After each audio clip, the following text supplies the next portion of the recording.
O Senhor esteja convosco. Ele está no meio de nós. Proclamação do Evangelho de Jesus Cristo segundo Marcos. Glória a vós, Senhor.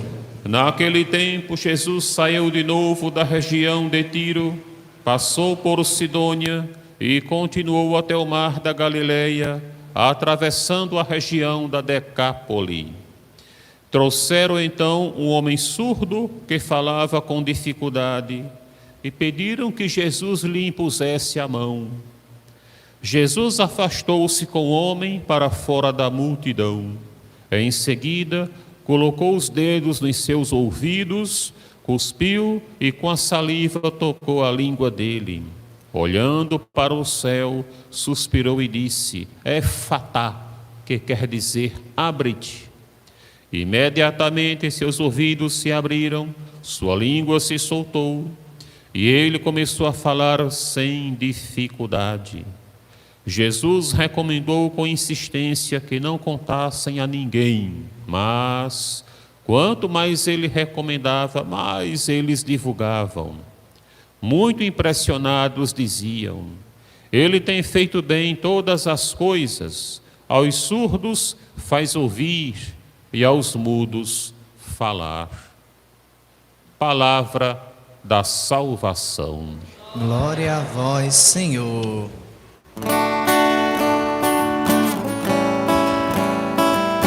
Aleluia, aleluia. Aleluia, aleluia.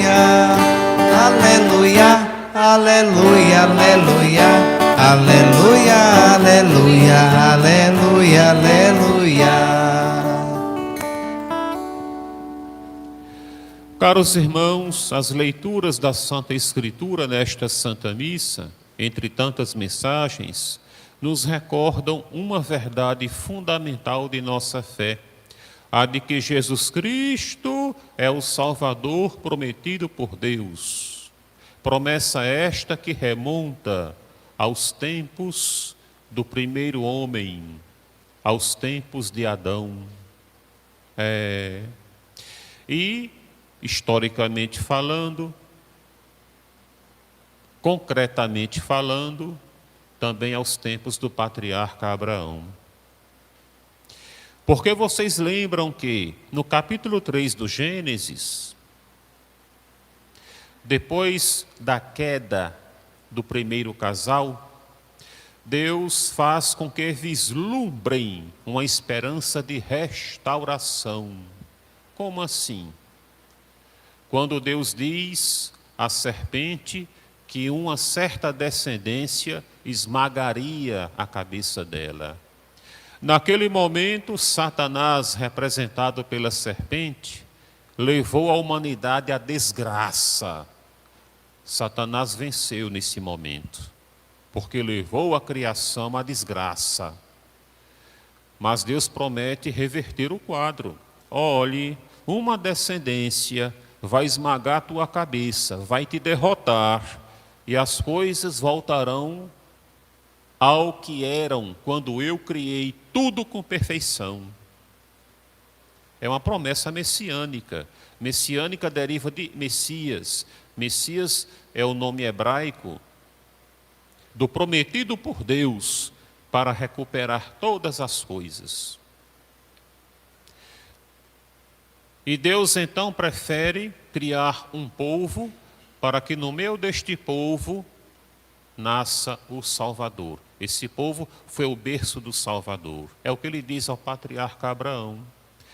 A queda do primeiro homem acontece no capítulo 3 do Gênesis. Um pouco mais adiante, no capítulo 12, aparece a figura do patriarca Abraão. A Abraão Deus diz: Abraão, por tua causa, por tua descendência, todas as nações da terra serão abençoadas, serão benditas. Olha que maravilha.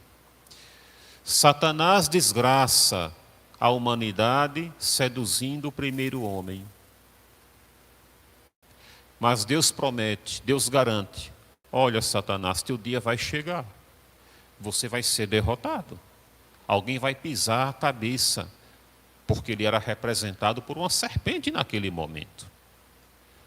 Então Deus promete, isso não vai ficar assim não, viu? Você vai ser derrotado, você vai ser esmagado por alguém que eu vou propositadamente mandar com essa intenção, para restaurar o que você desgraçou.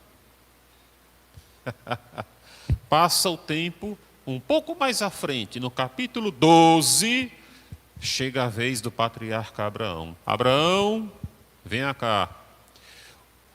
Da tua parentela, da tua descendência, um dia nascerá alguém que será motivo de bênção para toda a humanidade. Abraão nem sabia de quem se tratava, não. Mas Deus sabe de tudo. E hoje, 2021, século 21, aqui na capela de Santo Antônio, nós sabemos muito mais do que o primeiro homem, nós sabemos muito mais do que o que Abraão sabia, porque para nós já é bem claro que esse vencedor que esmaga Satanás derrotando a cabeça da serpente, que essa pessoa que seria motivo de bênção para a humanidade, hoje nós sabemos com toda certeza que é Jesus Cristo. Por isso que eu comecei falando aqui que a Santa Missa, que as leituras desta Santa Missa nos fazem repensar, recordar uma verdade fundamental de nossa fé. Jesus é Deus que se fez carne para salvar a carne. Jesus é o Criador que pela encarnação participa da condição das criaturas para elevar as criaturas, restaurando, recuperando a criação ferida pela desgraceira causada por Satanás e pelo primeiro homem que foi enganado por ele. Isso aparece hoje aqui no Evangelho. Jesus, nas suas andanças missionárias, percorrendo muitos vilarejos, muitas cidades, por vários caminhos, passou a ter uma grande popularidade e o povo corria atrás dele. A situação era de um jeito que ele, ao se aproximar de um vilarejo, muitas vezes nem conseguia entrar, porque já estava aquele tumulto esperando por ele. Aí ele ficava fora da cidade. O povo sabia disso, saía da cidade e corria atrás dele. E aqui no Evangelho apresentam a Jesus um homem que era surdo e por ser surdo, nunca tinha ouvido a voz nem som de ninguém, também não conseguia falar direito. Como é que ele ia aprender a falar se nem sequer conseguia ouvir nada?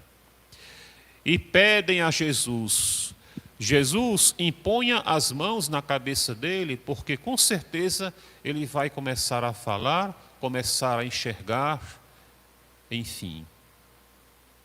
E Jesus prontamente atende. Não parece que Jesus colocou alguma dificuldade para isso, não. Ele prontamente atende. Mas o que foi que ele fez?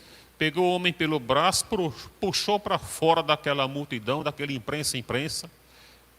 Devia ser uma coisa muito séria, né? Para ele ter que fazer isso. E fez aquele processo de cura que vocês ouviram aqui. Tocou nos ouvidos daquele homem, com a própria saliva, tocou a língua dele, olha para o céu, ou seja, Jesus tem profunda sintonia com o Pai Celeste e diz, abre-te. Éfrata é na língua aramaica que Jesus falava. Jesus não falava português, não é, minha gente? Espera aí. Português é uma língua muito nova. Éfrata, ou seja, abre-te. E naquele momento, o homem voltou a enxergar, voltou a ouvir, voltou a falar, enfim. Aquele homem teve sua vida transformada pelo poder de Jesus Cristo. Aí Jesus diz, olha, não vá saindo por aí afora, boatando, contando para todo mundo o que eu fiz com você, não. Fique quietinho, fique calado, vá levando sua vida normal. O homem fez isso? Fez nada, saiu, foi boatando, contando para todo mundo. Por quê? Porque a alegria dele era tão grande, mas tão grande, que ele não conseguiu segurar. Não teve jeito. Isso é para vocês terem uma noção da grande alegria que uma pessoa sente quando procura fundamentar sua vida em Jesus Cristo. Todos nós aqui somos batizados. Isso é uma graça, isso é um privilégio. Ninguém nasce batizado, o batizado acontece depois. É um acréscimo que Deus faz pela bondade dele, é graça. Mas a pergunta que cada um deve fazer a si próprio é a seguinte: eu estou vivenciando esse batismo? Porque pelo batismo eu pertenço a Jesus. Eu sou selado como discípulo de Jesus, propriedade de Jesus. Como é que é minha vida? Eu dou importância demasiada às picuinhas dessa vida que é tão provisória, porque um dia morreremos e prestaremos contas a Deus. Tudo nessa vida tem importância. A questão não é essa. A questão é, será que eu dou importância às coisas dessa vida de um modo que termino abafando a importância maior que é Jesus Cristo na minha vida? Porque tem gente que é cristão, que é batizado, mas parece que não sabe nem quem é Deus. Da vida errada que leva, das práticas erradas que vive fazendo e não solta, não muda, não se converte. Já é tempo de experimentar a ação transformadora de Jesus. Essa ação pode ser repentina e pode ser lenta. Deus age conforme Ele queira, não conforme nós queremos. Na primeira leitura, profecia de Isaías. O que é que está dito aqui? Pela boca do profeta, Deus fala assim: dizei às pessoas deprimidas. É o que não falta hoje, são pessoas deprimidas. Cada um tem seu problema. Dizer o quê? Está aqui. Criai ânimo, não tenhais medo. É o vosso Deus, é a recompensa de Deus que está se aproximando. Aí depois o profeta, numa linguagem bem comparativa, mostra os novos tempos que Deus quer trazer para nós. Os olhos dos cegos se abrirão, os ouvidos dos surdos passarão a ouvir, o coxo, o aleijado, vai saltar, pular de alegria, como se fosse uma criança, totalmente saudável. É uma linguagem, são comparações que mostram a felicidade que Deus quer dar a cada um de nós. Mas até que isso chegue, precisamos aprender a carregar nossa cruz, porque Jesus ressuscitou depois de carregar a cruz. Toda Semana Santa, meditamos as 14 estações da Via Sacra. 15 não, essa 15ª foi inventada. Não está errado, mas é descabida. Porque essa 15ª que inventaram é a ressurreição. Ressurreição não é quaresma, ressurreição é Páscoa. Está em uma inventação mal feita. São 14 e acabou-se, ponto final. Jesus percorre as 14 estações da Via Sacra, não foi nada fácil. Porque se meditarmos no sofrimento dele durante esse período das 14 estações, nenhum de nós aguentaria aqui. Morreríamos talvez na 2ª ou 3ª estação, porque era demais. A divindade de Jesus, quando necessário, vinha socorrer a parte humana dele, que estava muito fraca para aguentar tanta coisa. Mas depois ele venceu, depois ele ressuscitou. É aquele descendente que derrota Satanás. Satanás tentou fazer Jesus desistir pela dor, pelo sofrimento. Mas Jesus aguentou o sofrimento, aguentou a dor e venceu quando ressuscitou. E ele fez isso por nossa causa. E a sua passagem por esse mundo, a passagem de Jesus por esse mundo foi para espalhar a salvação que trouxe. Então, vamos entender cada vez mais como é importante ter Jesus como centro de nossas vidas. A Virgem Maria, os anjos, os santos, são distribuidores da graça da salvação. não são a fonte. A fonte da salvação é Jesus Cristo. Sua mãe, seus anjos e santos vão distribuindo, administrando uma salvação cuja fonte é a pessoa de Jesus, Deus feito carne.